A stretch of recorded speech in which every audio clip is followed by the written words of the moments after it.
welcome to this special edition of Insight. I'm Malvika Jain and I'm speaking to you from right outside the White House here in Washington, D.C. And behind me, you can see the construction work that's underway to prepare for the welcome ceremony of the next U.S. president. As the U.S. gears up for its presidential election, Democratic Party's candidate Kamala Harris and Republican Party's candidate Donald Trump are leaving no stone unturned to woo voters. More than 4.8 million Indian immigrants live in the US, and about half of them are eligible to vote. While Indians are not a large bloc, they are an influential one, as most of them have above average income levels, are educated, hold senior positions in business and government, and most of all, they are politically active and exercise their right to vote. Here's a ground report.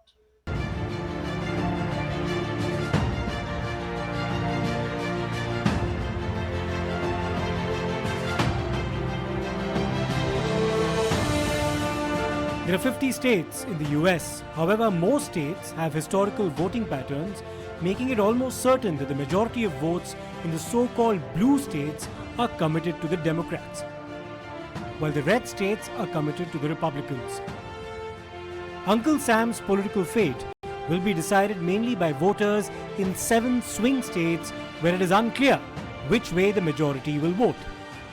These states are Georgia, Michigan, Arizona, Nevada, North Carolina, Pennsylvania, and Wisconsin, which is why both Harris as well as Trump have concentrated their campaigns in these regions, focusing on issues such as female reproductive rights, immigration, and the state of the economy.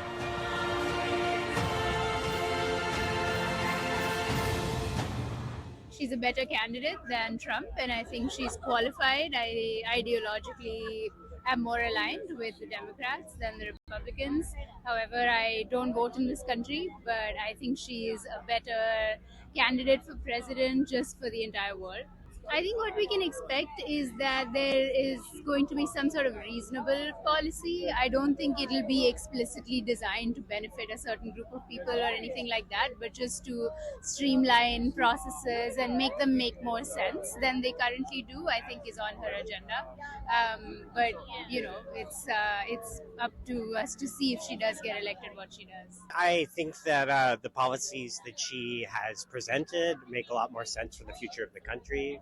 And I also think that Donald Trump, has a lot of policies that don't make sense, and his character is not one that I would like to see in the presidency. Election polls across the board show it's a tight race, making every single vote crucial. In such a scenario, the influential Indian community with a large presence in states like Georgia and Michigan cannot be overlooked. Both Harris and Trump are reaching out to Indian Americans in their own ways. Trump is emphasizing his friendship with Prime Minister Modi, who is very popular among Indian Americans. Trump is also raising the issue of the recent atrocities against minority Hindus in Bangladesh. On the other hand, Harris's approach is more subtle. She has alluded to her mother's journey from India to the US from time to time. I can tell you, Great. Modi. Yeah. India. Yeah. Mm-hmm. He's a friend of mine. He's great. He's the nicest. India. Yeah. This is for you. Oh, good. Yeah. Well, I'll tell you. Do you like him or not? Yeah. Do you like him? I have family on both sides of it. Okay, I have well, family let me that tell loves you. everything and family I'll just that's tell not. you, though. You meet him. I know. Well, they had, before him, they were replacing him every year. It was very unstable. Mm-hmm. He came along. He's in a lot for he's infrastructure. great. He's a friend of mine. But on the outside, he looks like he's your father. He's the nicest, total killer. Because I asked him, Yeah. we're talking, they did a thing called Howdy Modi in Houston, Texas. Oh, right? yeah. And they filled up the stadium. It was me and him. Yeah. We filled up the stadium. It was beautiful. Like 80,000 people. It was going crazy. And we're walking around. Today, maybe I wouldn't be as, maybe you wouldn't do that. Yeah. But we're walking in the middle, waving to everybody. Anyway, but we have a very good relationship. He's the nicest human being. But we had a couple of occasions where somebody was threatening India. I said, let me help. I'm very good with those people. Let me help. I will do it. I will do it. And I will do anything necessary. We've defeated them for hundreds of years. Wow. He was talking about a certain country. Okay? Yeah. You can probably guess the country. Yeah. Can't fathom which. You know the country. I'm talking about. Yeah. But I said, whoa, what happened there? What happened? So, no, they're all tough and they're all smart. And some are very good people. He's a good person. There's some are good people and some aren't good people. But they're all at the top of their game. So my mother was 19 when she crossed the world alone, traveling from India to California with an unshakable dream to be the scientist who would cure breast cancer. When she finished school, she was supposed to return home to a traditional arranged marriage. But as fate would have it, she met my father, Donald Harris, a student from Jamaica. They fell in love and got married, and that act of self-determination made my sister Maya and me.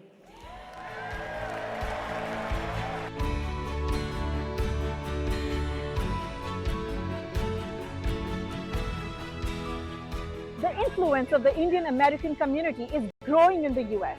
There are 5 Indian Americans in the US Congress, including 1 woman.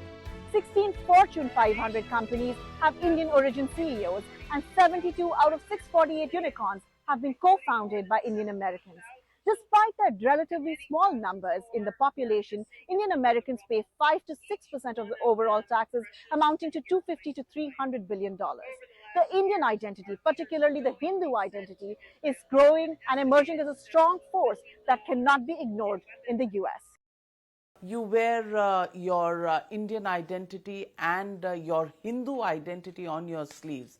Is that a little bit away from what Americans really find acceptable? I don't think it's away from what Americans find acceptable. I do think that political advisors find it unadvisable. I've been advised many times that if I wanted to run for U.S. president as a Hindu, and I'm a practicing Hindu, that would be a challenge. But my view is that you got to present to people who you are. You can't be dishonest about who you are and what you stand for. To the contrary, I think people actually reward that authenticity. So in the long run, I think the United States of America is religiously, racially the most tolerant, and I would say one of the most ambitiously inclusive countries in human history. And so I have confidence that the American electorate is going to be very open to people of backgrounds like mine, and I'm grateful for that in this country. Growing up here, I got so much from this diverse community here in America, and I always thought about how can I give back to my own community. Part of that came from my own Hindu upbringing and values.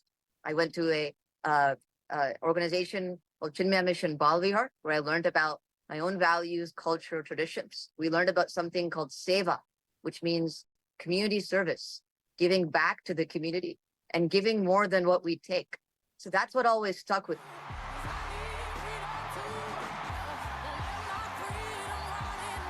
While Kamala Harris has alluded to her half-Indian roots, she has steered clear of a debate around race and identity. Some experts believe this is primarily because being a woman candidate was normalized during Hillary Clinton's campaign, being a black candidate was normalized during Barack Obama's campaign, and in any case, overtly highlighting her identity and race may alienate some voters. Kamala is positioning herself as the president for all. On the other hand, Donald Trump has focused the campaign around his white identity and has criticized the Democratic Party's immigration policies as the main cause of all problems facing America, from violence to inflation. She's proud of her Indian American identity, and I think she's promised to be an ally for immigrants and for minorities in this country. And so I think she'll be great at fostering collaboration with India and ensuring there's good opportunities for all immigrants in the U.S. This will be the first election where majority of legal immigrants are actually going to vote Republican. That is because illegal immigration affects the legal immigrants more than anybody else. We wait in line. I mean, I waited in line 16 years to get my citizenship. If these illegal Americans are not deported, then the Democratic Party is planning to give them citizenship, like amnesty, which will result in 11 million. I mean, 11 million is a fictitious number. It's usually, I think it's more than 20 million illegals that are in the country. That is the population of 2 big states. I think people are waking up to it because there is a lot of crime everywhere we see. I live in a very safe neighborhood. At least we thought it was a safe neighborhood. But right now we are told to not park our cars outside because there is a lot of carjacking happening. We are telling our daughters not to run in the evenings after like 6 o'clock because we are scared because there is a lot of rape and murder that's happening everywhere. Everybody is seeing what is happening all around, and I think nobody wants it. Everybody wants to live in a safe country. So illegal immigration doesn't help anybody except one side, which is the Democratic Party.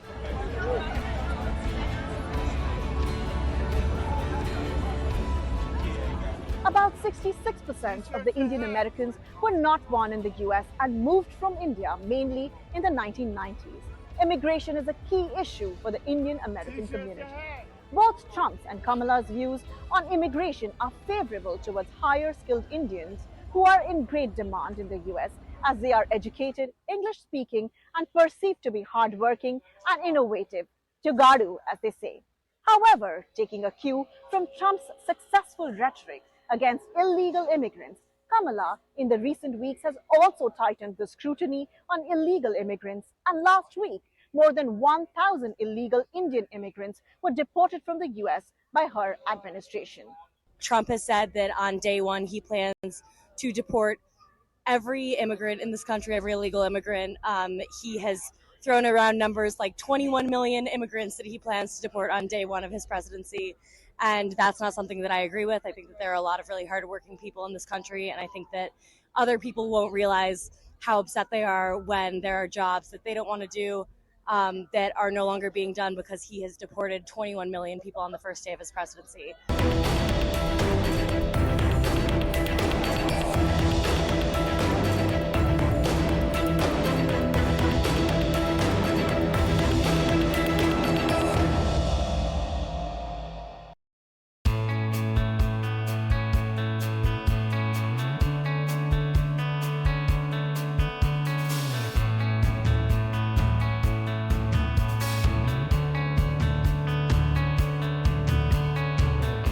Traditionally, Indian Americans vote for Democrats, and this trend continues even though the community's overall attachment to the Democratic Party has lessened. A recent study found that the majority of Indian Americans are still likely to vote for Harris because they disagree with Trump's views on minorities, abortion rights, and ties with Christian evangelicalism. That said, more Indian men are likely to vote for Trump than women. This week, Kamala has been comparing her political opponents to the most evil mass murderers in history. And now, speaking on a call for her campaign last night, Joe Biden finally said what he and Kamala really think of our supporters. He called them garbage. And they mean it, even though without question my supporters are far higher quality than Crooked Joe or Lion Kamala. My response to Joe and Kamala is very simple. You can't lead America if you don't love Americans. You just can't. And you can't be president if you hate the American people. And there's a lot of hatred there. We will win. We will win. Because here's what I believe. When you know what you stand for, you know what to fight for. And we all know we have an opportunity in this election to turn the page on a decade of Donald Trump trying to keep us divided and afraid of each other. We're done with that. We're done. We're exhausted with it. And we know that is who he is. That is who he is. You know, the US election results, a historic moment in American politics, is just days away. What should India be looking forward to? How is the fight to the white race there? Well, I think India is going to win no matter what, because whether it's been a Republican or a Democrat in the White House and Congress, we love India, India loves us, and every leader has taken it to a new level. Of course, we also have an Indian American candidate, so we could see the daughter of an Indian immigrant become the president, but also you have a former president who is very pro-India. So I think India wins no matter what, but there is that tantalizing opportunity. You know, you've been in the UK with an Indian Prime Minister, Ireland with an Indian Prime Minister. Perhaps we could have our first Indian American president. You know, Donald Trump has been quite vocal about tariffs. Specifically, tariffs are imposed in India, and he says if he comes back to power, he's going to reciprocate. How do we see that?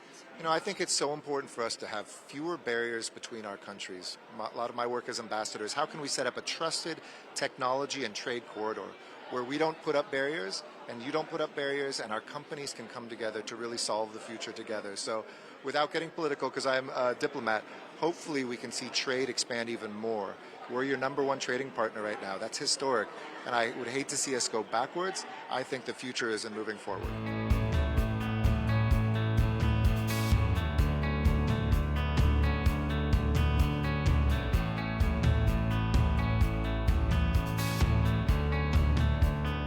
I was born in India. I came here. I got my master's in MBA, and then I worked over here, and I got my immigration. So through the entire process, it was pretty much all Democrats. So my immigration process was very easy. Since I'd studied and everything else. So as far as immigration is concerned, it doesn't concern me as I'm a citizen already. But what does concern me is the issues with the wall and the border and what's going on. So I think that's a toss-up between both the candidates, because one candidate had a shot, he couldn't build the wall. The second candidate had a shot and she couldn't control it. So that's a toss-up, to be honest. Honestly, I don't really know. Like, it could go either way. It seems like there's a lot of people for and against Kamala Harris or for and against Donald Trump. And then, of course, there's always the independent who's, going out and doing their thing as well. Unfortunately, I cannot vote because I'm not citizen of this country. But I wish that Kamala Harris wins because I think she deserves this. And I guess she's going to do a lot of work for the immigrants of this country. But the sense is that Donald Trump is also in favor of legal immigration. He's not in favor of illegal immigrants. Yes, that's correct. He is in favor of that. But I'm living in this country from past 10 years. And I know how much hustle and hassle I have been seen in this country. So things have not changed a lot. But hopefully it's going to change in future. I think, from my impression, watching news and all that stuff, I think Donald Trump will come as a president of the United States. But, you never know.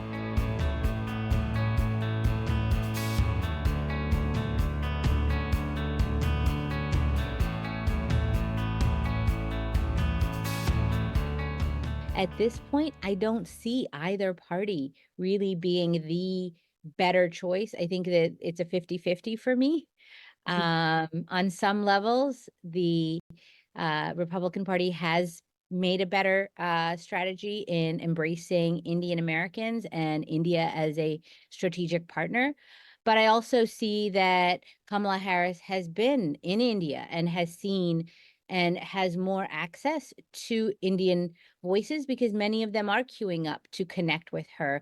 Look, voting affects everybody, but it especially affects you. So if you want your life and your future to look better, you gotta vote. Because in this election, every issue you can possibly care about is on the ballot. Our vote is our voice. It is our power. It is the key to our ability to express ourselves and build the community and the country we want to live in. They made the case that they want to divide, they want to denigrate our citizens, our fellow citizens in Puerto Rico and across the board. But look, is that a surprise to anybody? We knew exactly where Donald Trump was. But as she said, that's not where the American people are at. That's not where we're at as a country. Best way to advance America's interests is, yes, to build a strong military, and yes, to be willing to use it when we have to, but also to engage in diplomacy. Why have a military if you're never going to engage in diplomacy? Why always use your fellow citizens, as Tulsi said, as cannon fodder? Why not instead actually communicate from time to time? You might save the lives of your citizens and prevent a bigger disaster down the road.